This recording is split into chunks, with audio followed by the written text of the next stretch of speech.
Hey again to Daniel's Security Academy. As always, keep relaxed. We're going through some interesting stuff today. Get yourself your favorite drink ready and about key management today.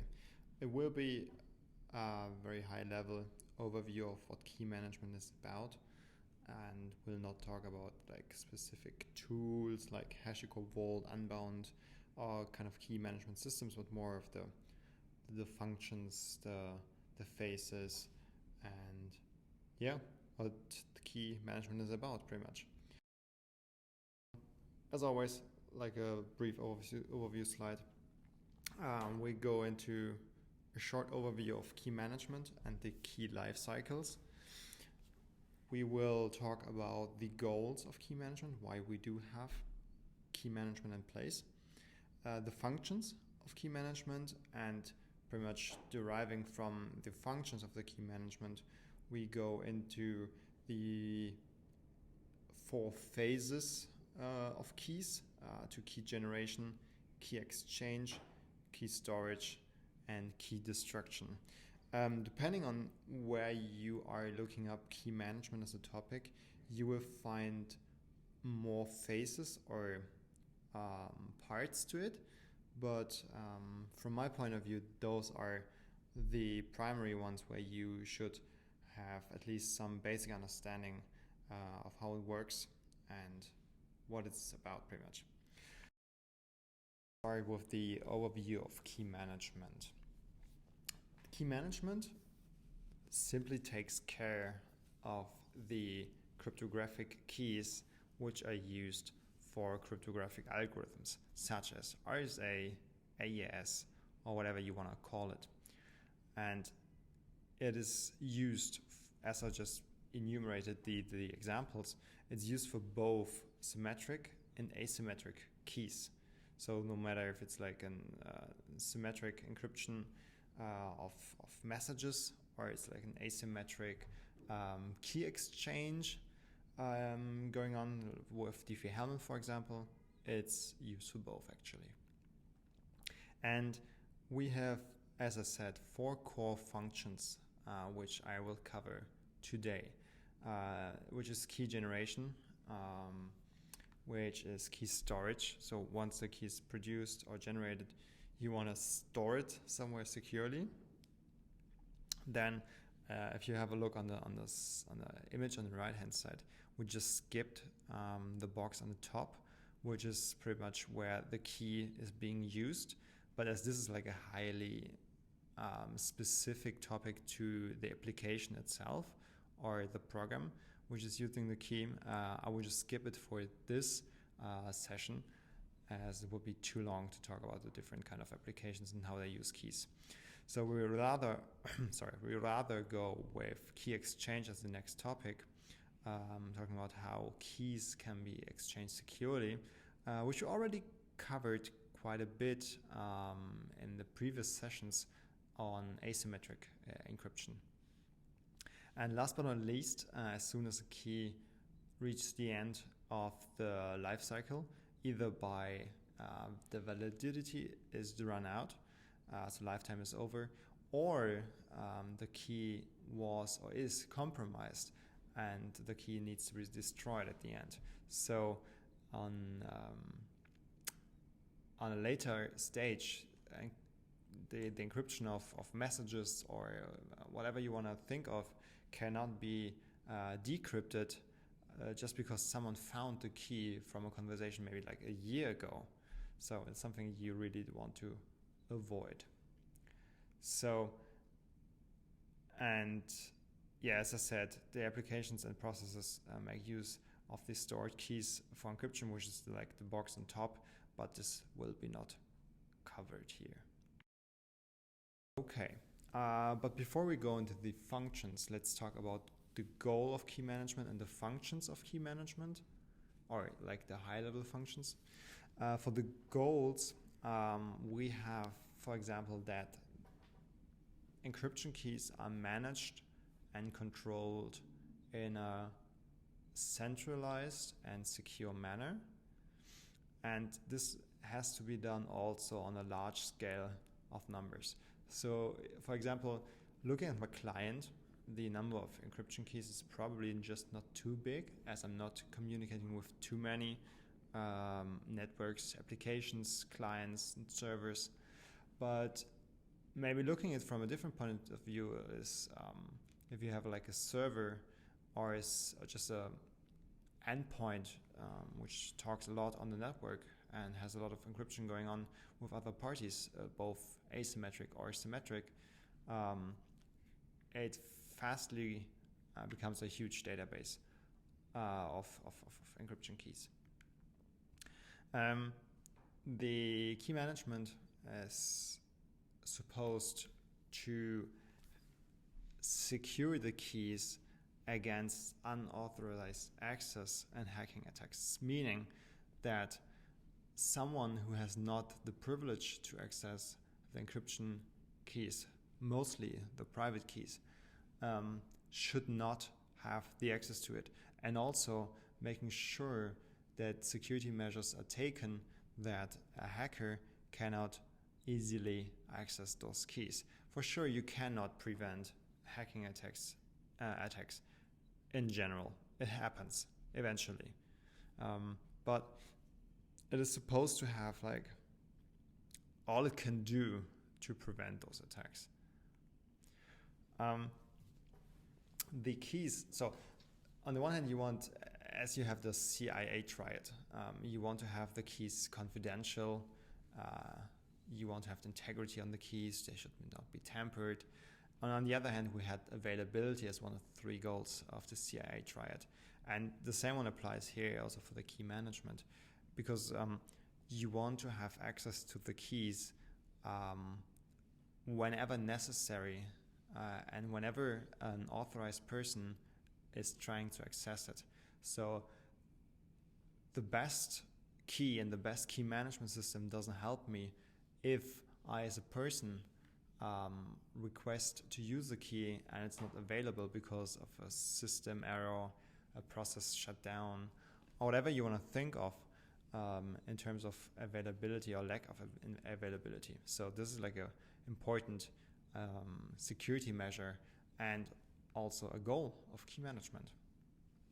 And the key management system mostly is integrated with the OS, the operating system itself, or if you're talking about a large-scale enterprise environments, you might have like a key management system, like I already told in the introduction, like HashiCorp or Unbound. But those key management or key management in general needs to support different procedures, applications, standards, key types to be able and flexible enough to integrate itself into a process, for example. So let's take an example again. If you have an application which is now confidential, follows integrity, is available, but does only support one specific protocol or standard, but the key management world is based on like 2, 3, or 4 standards, it's not a very good key management solution. So goal is to support a broad variety and whatever is needed, actually. And last but not least, this is like a little more into like external key management systems, not like the internals, because those key management systems also need to adhere to legal requirements in the country or legal requirements in the economic world it's being operating in, and also needs to follow some kind of compliance guidelines. For example, if you're taking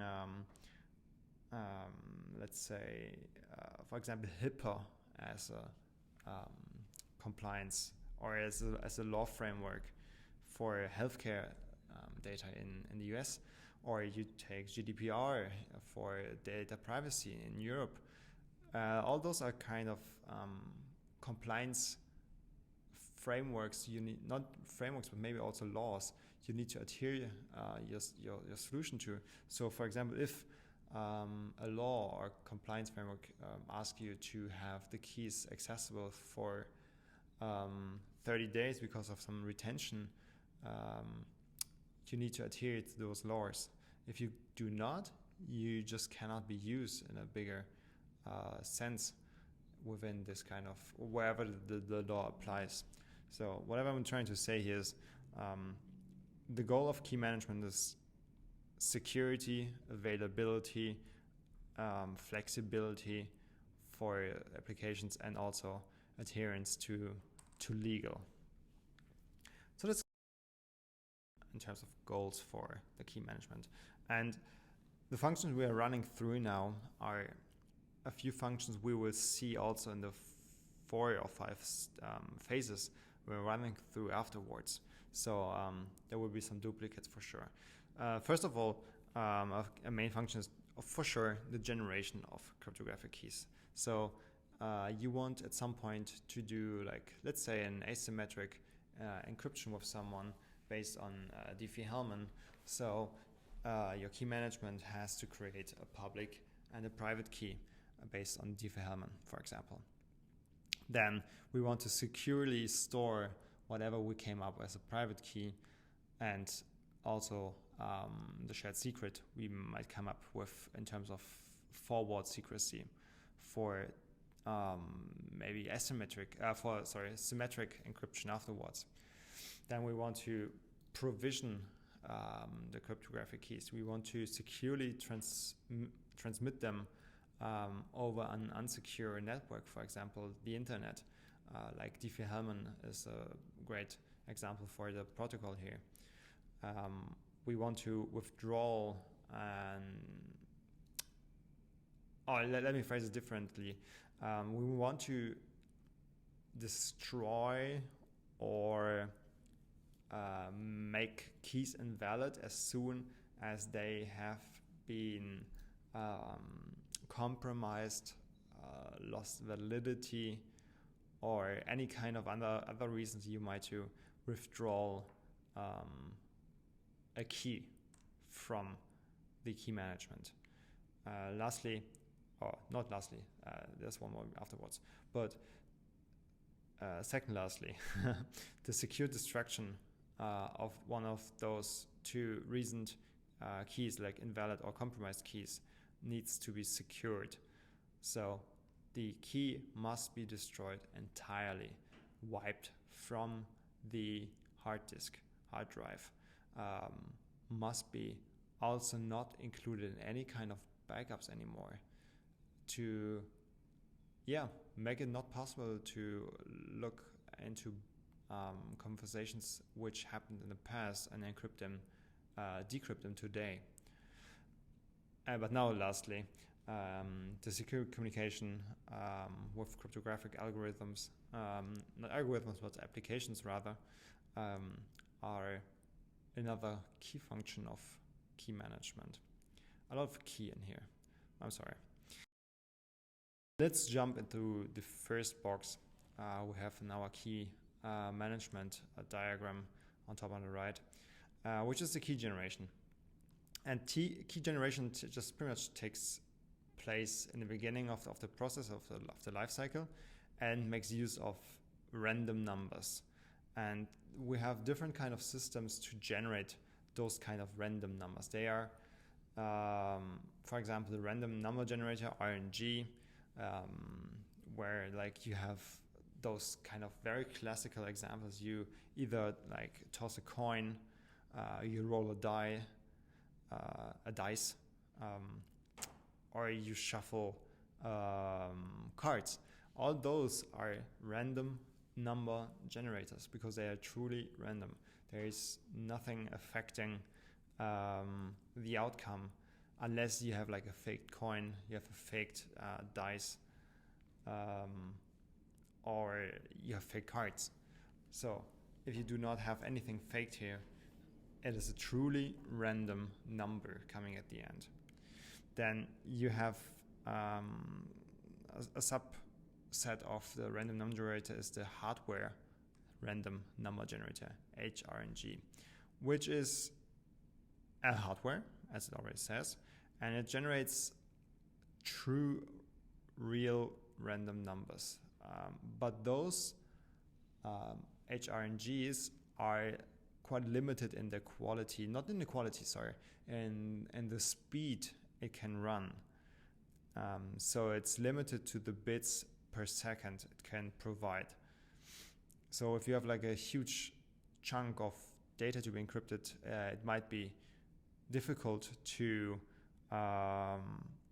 use the HRNG for the key generation. So what you rather do is you derive from the HRNG random numbers to the PRNG to speed up the process. And PRNG is a pseudo-random number generator, which will be used in like most of the random number generators you see across the IT branch. For example, in games, you will never find a real RNG. It's always like a pseudo-random number generator in PRNG. And this function generates random keys, but under kind of more deep analysis of the randomness of the keys, you will find there is a pattern in there. So usually you find a pattern in there. So 100% randomness is not possible with a PRNG, but it's almost random, at least to the human eye. And you can use many inputs. As I already said, like the HRNG, the hardware random number generator, can be an input to generate keys under the PRNG. Or you can also use system data, like the date, browser installed, language used, whatever. Or you use the user input, such as a password, or you use a mouse movement. For example, the program VeraCrypt used a mouse movement of the user as an input source for the key generation. And the more random the seeds are, the closer it looks like to an actual random number generator. But as I said, with a PRNG, you will not be able to be truly random. For example, with the user input, a password is never really random. So either it is like something the user reuses across many applications, across many systems, or it is something based on a pattern, or he just types something on the keyboard. But also this one is not truly random. There are keys which are more often used due to the placement on the keyboard itself. Same with the mouse movement. The movement itself will not be truly random. So it will follow some kind of pattern, and some users will tend to have the same or similar mouse movements, like doing circles, going counterclockwise, doing, I don't know, left to right movements. So yeah, it's not truly random. Okay, the next one is the key storage. And as I said before, the key storage is about saving the keys and storing them. For example, like private keys in the public key procedure, or also like passwords in password databases. There could be also like something which you could call a key management function of or key storage, or securing keys from symmetric encryption methods. For example, the encryption key for the AES you're running to encrypt messages. And the lifetime of a key you have in store can be very different from each other. So many algorithms rely on the forward secrecy paradigm, maybe, or I'm not too sure how to call it. Paradigm, option, principle. Maybe principle is a good word here. So keys are not used more than once. So as I said, each session has a new shared key, meaning that you cannot encrypt previous sessions based on the key you just cracked now. So if you crack the key now, you might be able to decrypt the encryption, decrypt the message you just received within this session, but you will not be able to decrypt all the messages which happened in the previous sessions before, which is a very big and key concept in VPN connections, for example, based on IPsec. And particular challenge in keeping the private key of certification authorities, which we will cover in the next session. So we will talk about digital certificates and PKI in the next session. So I will not go too deep into what I mean here with keeping the private key of certification authorities secure and why it's a challenge. But just let me tell you, like, compromised key at this stage for a certification authority, like the root certificate, would mean that all certificates underneath it would be considered compromised. So some keys are more valuable than others because they have dependencies, because other private keys might rely on them. So some keys might be more important. For key exchange, I will not talk too much about it because we have covered this in technical detail within the asymmetric encryption sessions. Key exchange is pretty much a self-explanatory thing, right? So you want to exchange the keys between two entities, and the problem here is why this is a thing, because it's like exchange of a secret information over an uncontrolled and unsecure path, like the internet, or back in the Roman Empire, the streets have to be considered uncontrolled and unsecure because you're not sure what kind of robber or attacker might come out of the woods and take your secret information from the guy who's trying to send it from A to B. And Mr. Diffie and Mr. Hellman were pioneers on this field and came up with the public key cryptography.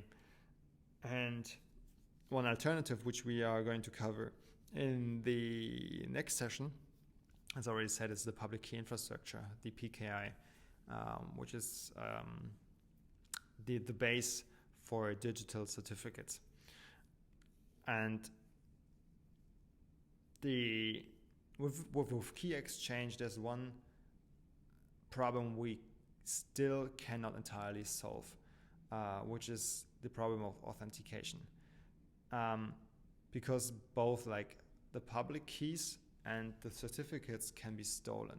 So authenticating myself against someone using a public key or my public key is not sufficient for the most part, because as I said, the public key can be stolen. So we cannot solve this problem entirely at this stage. Now we go into the last function of the lifecycle I'm going you through today, which is key destruction. And keys should be destroyed just immediately if they are not needed anymore. So no matter if, like, we're not talking about compromised here. Like, we're not talking about keys which have been called by an attacker. No, we're talking about keys which just ended the lifetime because it has been used, it's not needed anymore, and therefore it should be destroyed.